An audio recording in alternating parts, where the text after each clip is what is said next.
This image shows the Trans-Alaska Pipeline stretching endlessly along an isolated road. Covering over 660,000 square miles, Alaska operates less like a traditional state and more like a massive, highly complex logistical grid. Right now, that grid is failing. The state is buried under more than $10 billion in deferred maintenance, leaving critical commercial highways deteriorating and marine ferry systems struggling to stay operational. This chart shows the direct result of those failures, with voter turnout plummeting to 27%. When infrastructure crumbles and energy costs skyrocket, public trust evaporates, and voters simply stay home. You cannot fix systemic failures of this scale by debating policy theory or writing new bills. This is a severe management crisis that requires strict executive operational command. Traditional politicians spend their careers managing small legislative staffs. Resolving a $10 billion infrastructure backlog requires leaders who have actually executed complex, high-stakes missions. Over a 24-year military career, Dave Bronson commanded and flew strategic nuclear-capable bombers for the U.S. Air Force. His running mate, Joshua Church, spent nearly a decade in Marine reconnaissance and special operations intelligence. Together, they approach state government through a military doctrine known as commander's intent. You set a clear, uncompromising vision from the top and empower highly capable teams to execute it on the ground. Flying a B-1B Lancer, like the one pictured here, requires operating under extreme pressure. Bronson regularly flew these massive bombers at 600 miles per hour. That environment forged a strict operational philosophy.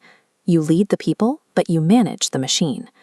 Applying that to Alaska means treating the economy like a complex engine that requires dense, reliable fuel.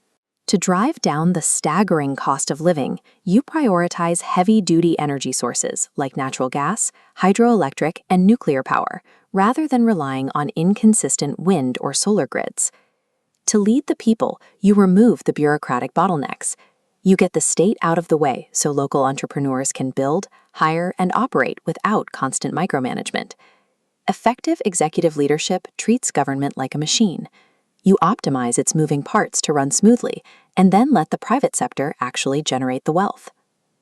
On the intelligence side, Joshua Church spent his military career operating in environments where a single compromised data point could jeopardize an entire mission.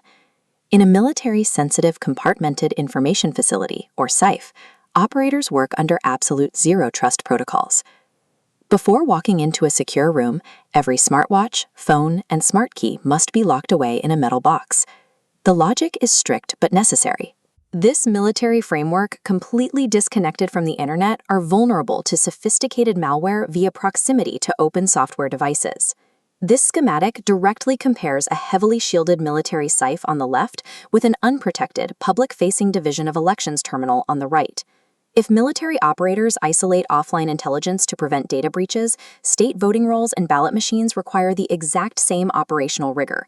A system responsible for selecting the highest executive leadership of a state cannot operate with lower security standards than a standard military outpost. This military framework informs an immediate Day 1 objective, initiating a 30-day, fully transparent security review of the state's Division of Elections. The administration would issue a direct technological ultimatum. If the current electronic voting systems cannot be proven faster, cheaper, and more secure, the state will revert to manual hand counts. That review comes with baseline military expectations. If staff members fail to meet those operational standards or refuse to adapt, they will be fired and replaced. When voter turnout drops below 30%, unapologetic top-down accountability is the only mechanism capable of restoring public confidence in the ballot box. True leadership means setting a strict vision and taking the heat when things get difficult. Whether inside a bomber's cockpit, executing a secure intelligence mission, or running the state of Alaska, the objective is exactly the same: ensure the systems serve the people flawlessly.